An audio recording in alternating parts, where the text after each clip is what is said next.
today's session, as you all know, is on sustainable plastic waste management. And Pranay Kumarji is an expert in that. Not only is the managing trustee of Chakra Abhiyan Trust, he is also the National Executive Committee member of Plastics Export Promotion Council, the Ministry of Commerce. He's also a sustainability expert and advisor, capital case for Boston and Dubai. And he has got many more feathers in his cap. So I will hand over the session to Pranay ji to start his introductory session. Actually, this sustainable plastic waste management is planning a series of webinars, and today will be the part 1 introductory part. Over to you, Pranay ji. You can unmute and start sharing your points.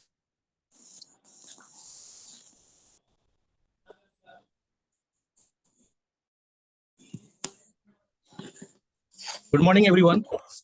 Thank you for joining me. And I must say that this has been a plastic morning today. We were working on plastic, laptop to mobile, and I was using a microwave where there was plastic. I was also switching on all the fans and some MCBs, which is also plastic, touching my router, which is made out of plastic. So what I mean to say is we are in a plastic world right now. It's an interesting fact that around 50, 70 years back, there was a scientist who, innovated, formed plastic, as we call it right now. And that was the first instance where artificial polymer was created. So from then and now, there has been a vast difference. There's a lot of plastics all around. And as we know, there's a lot of hue and cry about plastic pollution. So to understand this context, today in part 1, so there will be many parts to this session. I will first go through the basics of plastics and why plastic is being used right now. So to give you my introduction, a reintroduction, if others are joining in from outside of Chakra, I'm an electrical engineer from BIT Sindri, and I'm an MBA from Boston, Harvard and Hull. And my master's was in international business, and my white paper was in solar energy.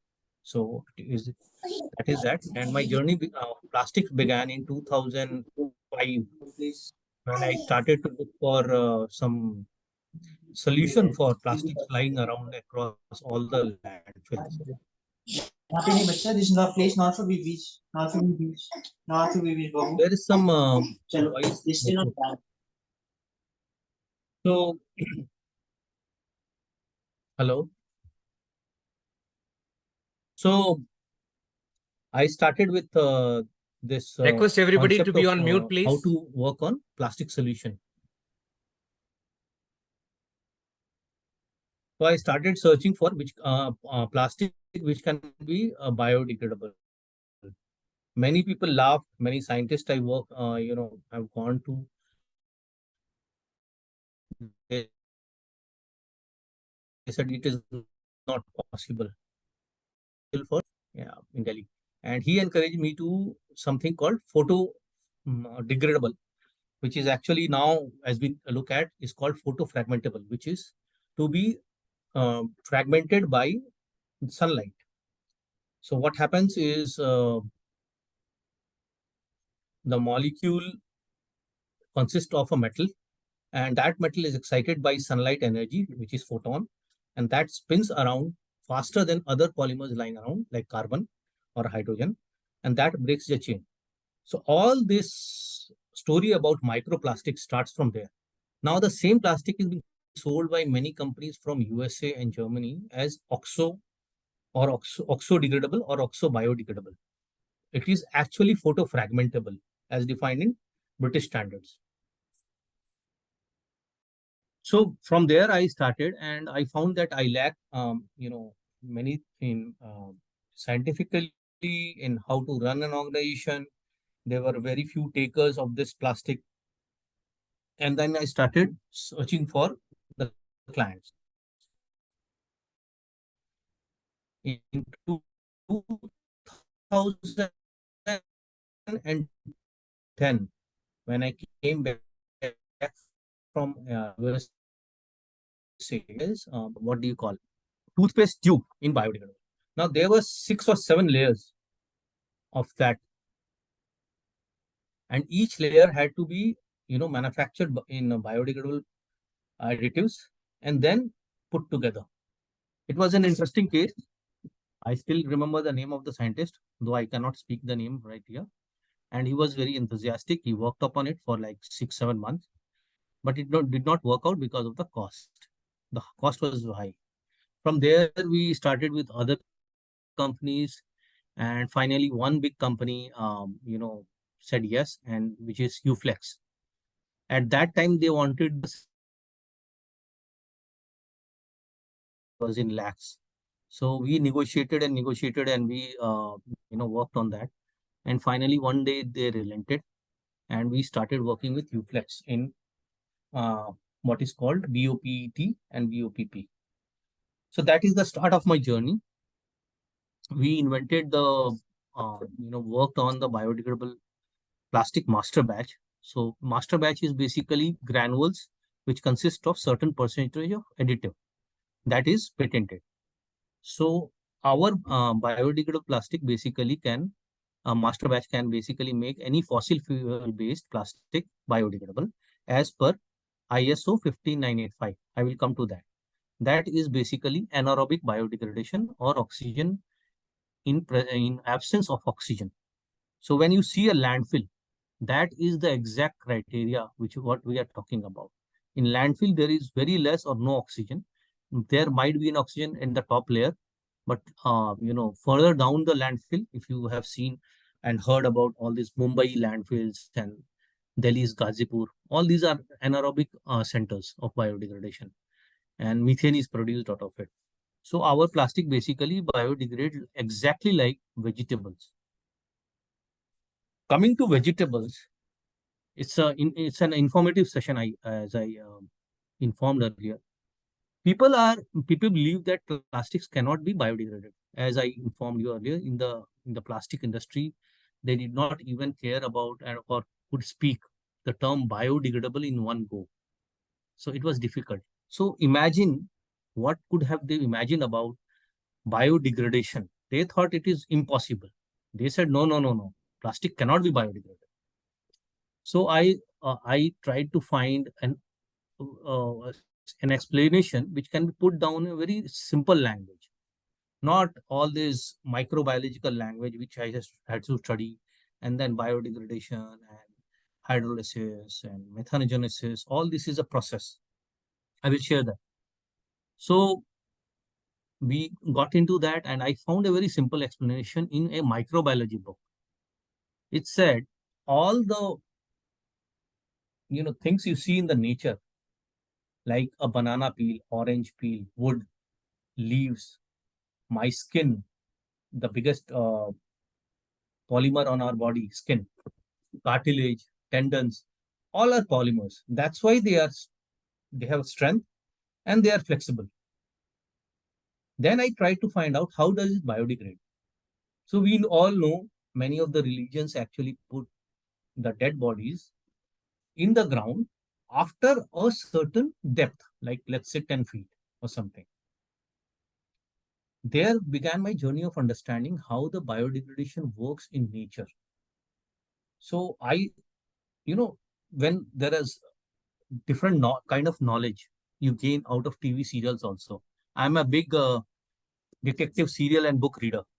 So I found out that in forensic science, they were exactly dating how many months that person had been dead. And that was basically out of the biodegradation level of any particular tissue. So let's say skin is degraded at certain percentage, they will be able to say that this is 20 days old or 7 months old or something like that. Similar with cartilage, bones and all that, except for certain portions in the skull, which do not biodegrade easily. Although bone is also a polymer actually of calcium phosphate and other minerals. So there began the understanding of biodegradation. Now coming back to the plastic, it is causing pollution and it is there. If you can, I am the host, right, Muthu? No, I have not given you the host because you said you're using the mobile. You want me to share the host permissions with you right now? Yeah, I am sharing this. One second. Yes.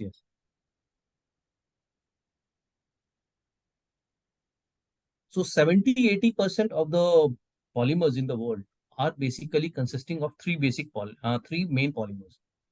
One is polyethylene, which is basically a polymer chain of ethylene. The second is polypropylene, which is again a chain of propylene molecule. And both of these molecules are called oligomers because they have certain tendencies and characteristics which are similar. So we generally call them polyolefins in chemistry. Third largest plastic waste or plastic used is PET. It is an absolutely inert plastic and it is polyethylene terephthalate. So ethylene molecule is reacted with certain acid and it becomes PET. Now all of these three polymers and most of the polymers can be converted into different kinds of surfaces. So polyethylene specifically has, I don't know, maybe thousands of applications from very thin films to very rigid containers. Like if you subcategorize polyethylene, so there are LLDP, which is very soft, linear low density polyethylene.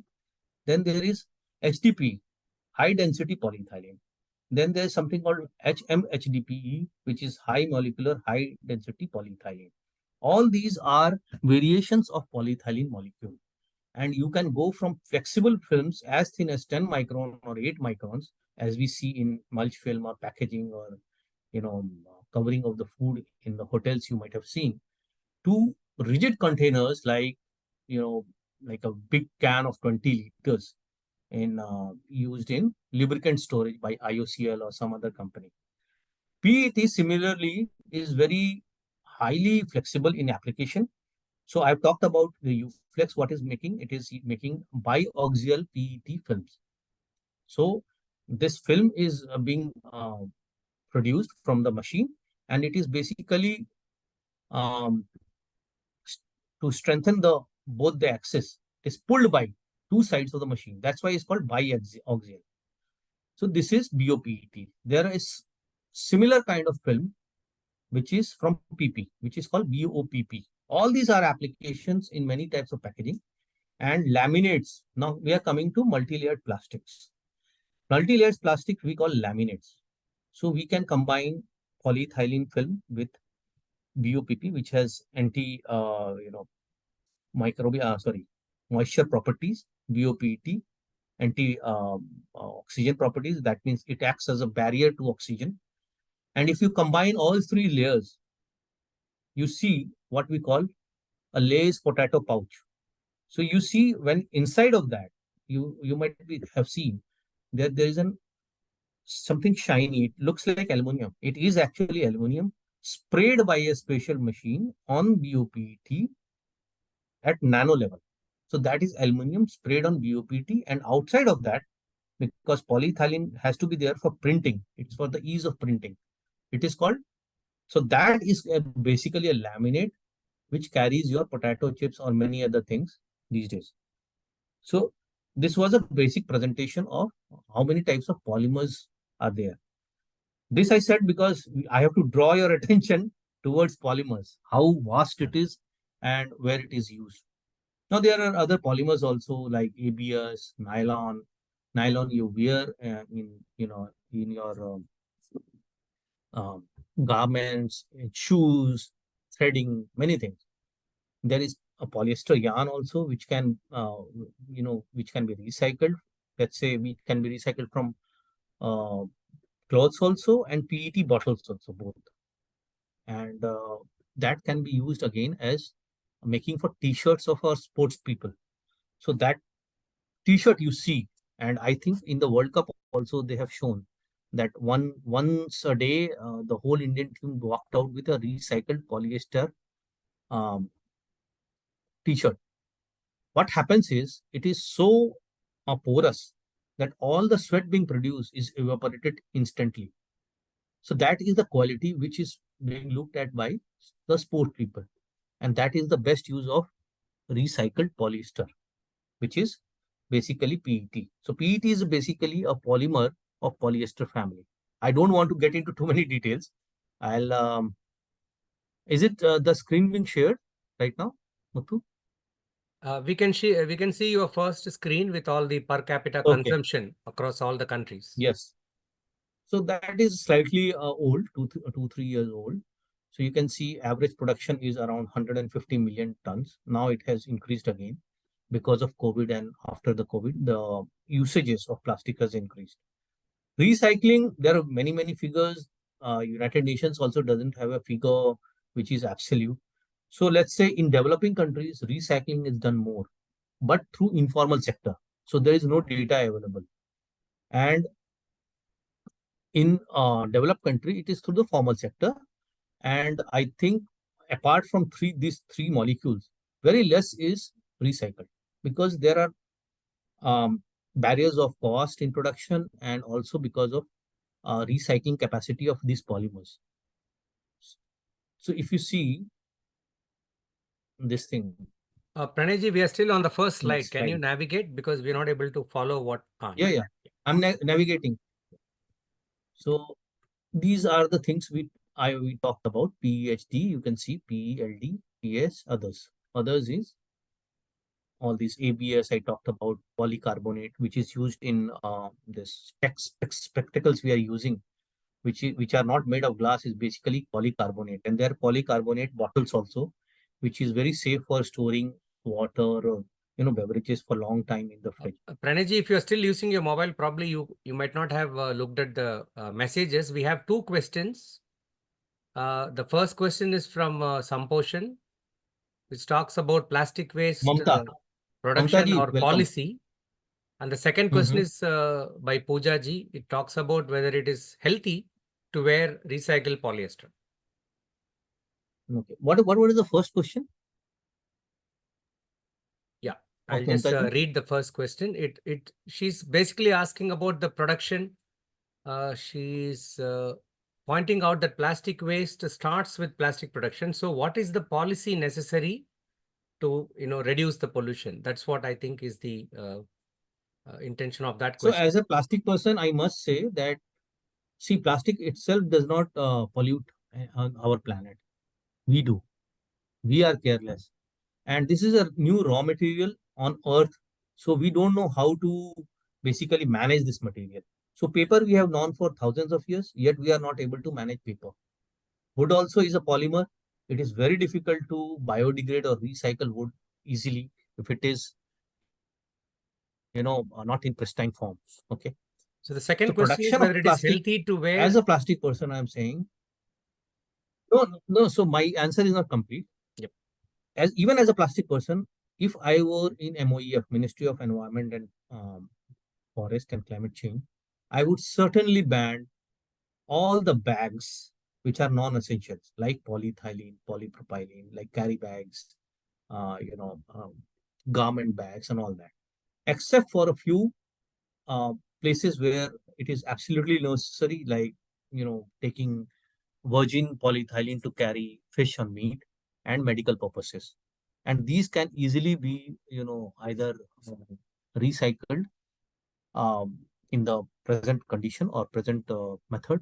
And there's a new method called chemical recycling, which basically you will have to establish a plant like Reliance and then recycle that molecule chemically.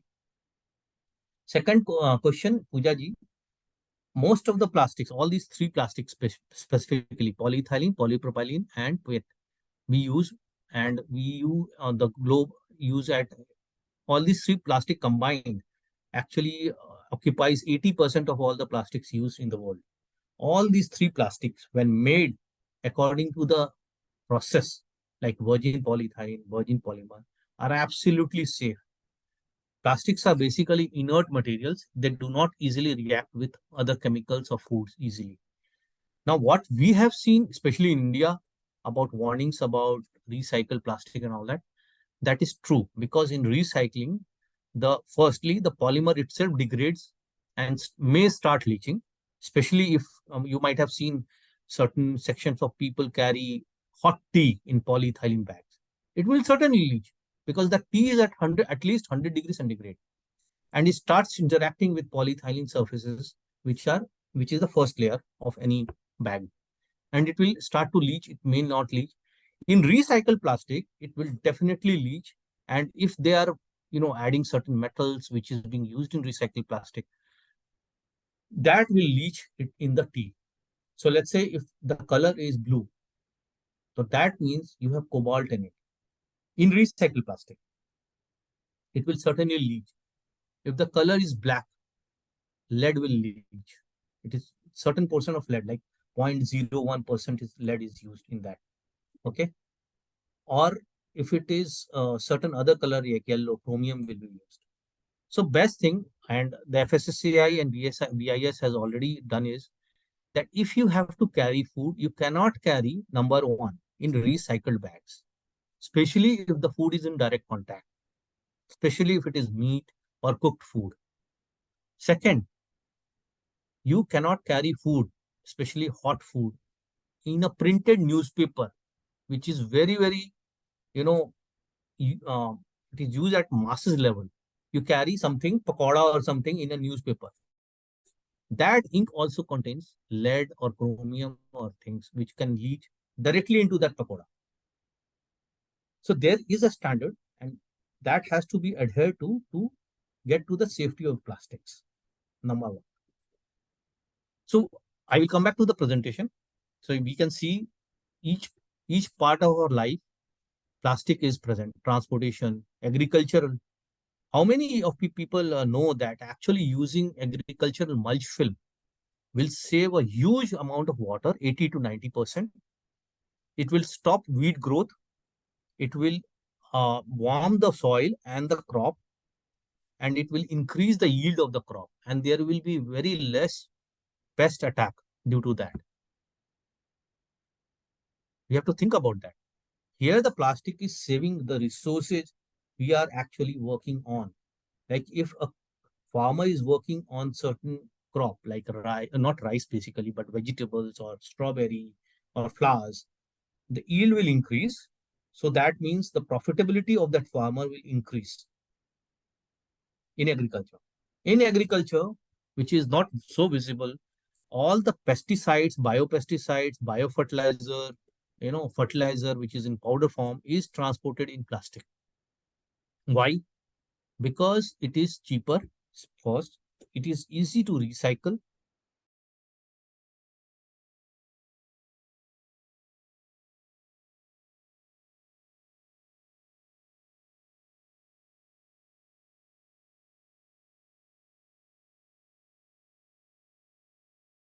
Did we lose Pranay?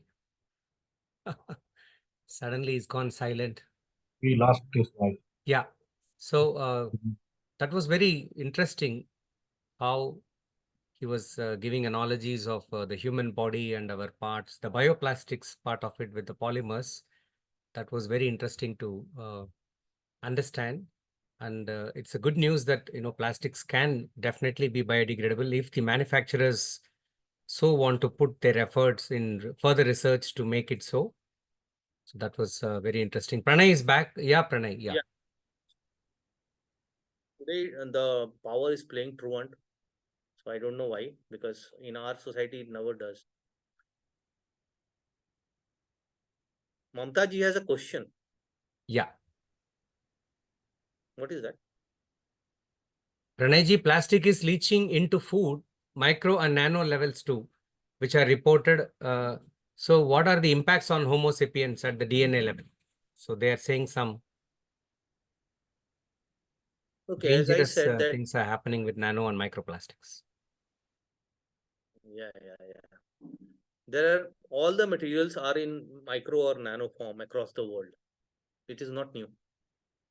So the thing is, plastic, as I said, is an inert form, and we have forgotten that our body also wants, takes care of the inert materials, right?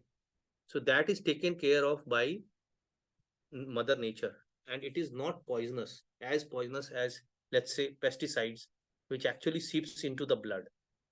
There are certain reports which says that otherwise, like plastic leaching into blood, but it is not chemically or biologically possible through our bloodstream, because our body has a different mechanism at every level.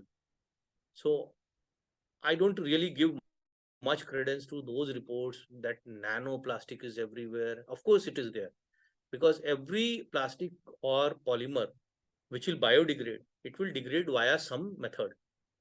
Like if a banana peel will degrade, at some point of time, it will be converted into nanoparticles and it will mix into soil. So when the polymers, or the artificial polymers, as we call it, plastic, biodegrades, it basically leaves as carbon, hydrogen, some nitrogen, and maybe other particles which are embedded in different types of plastics like sulfur or something. So it goes into the elemental form through the bacterial action. I will talk about this thing in the second part of our session, which will be later on. Thank you.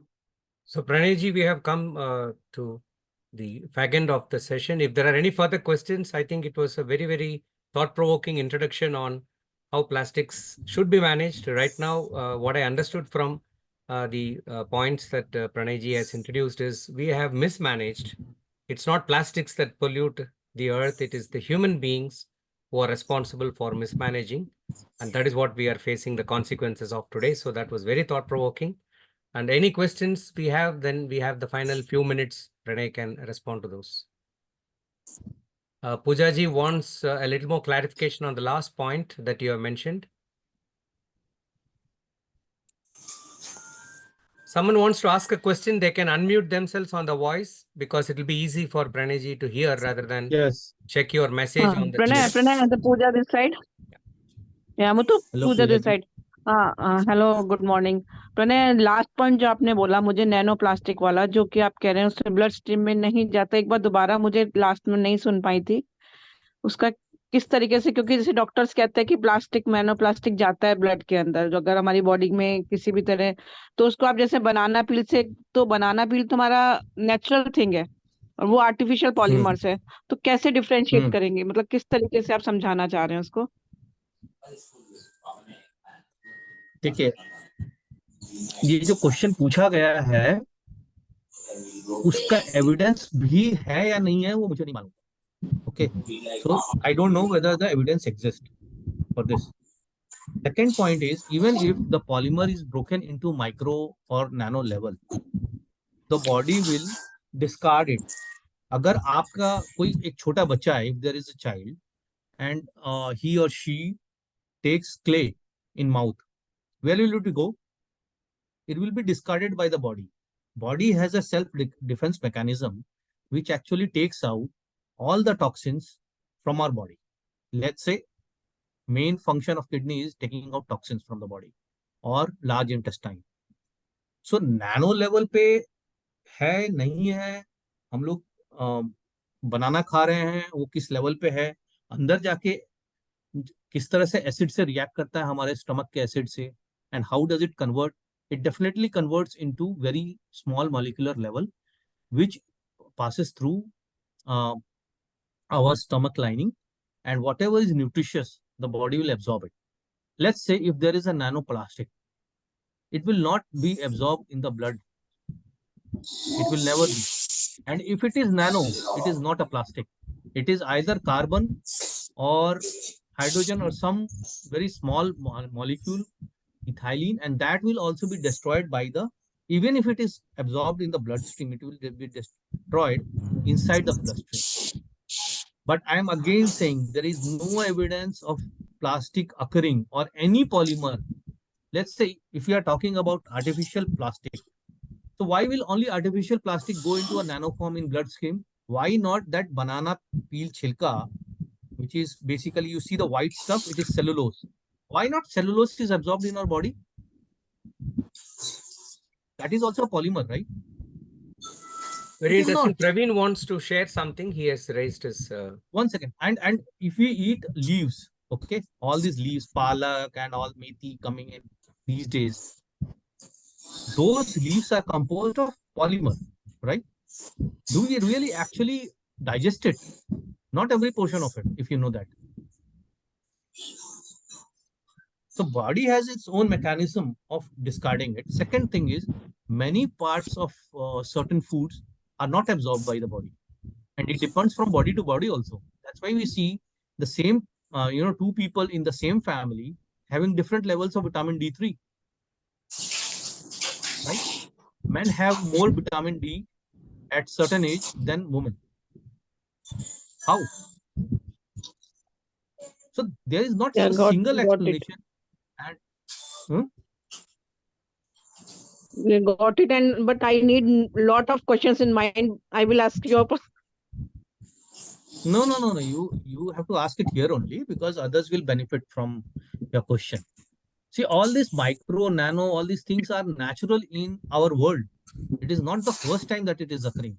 And not only plastic, any polymer, anything we hear around, like, how does a forest recycle itself? The wood is recycled through fungi. If you know, there is a network of fungi in the forest which actually utilizes the dead trees' nutrients and transfer it to different trees or soil.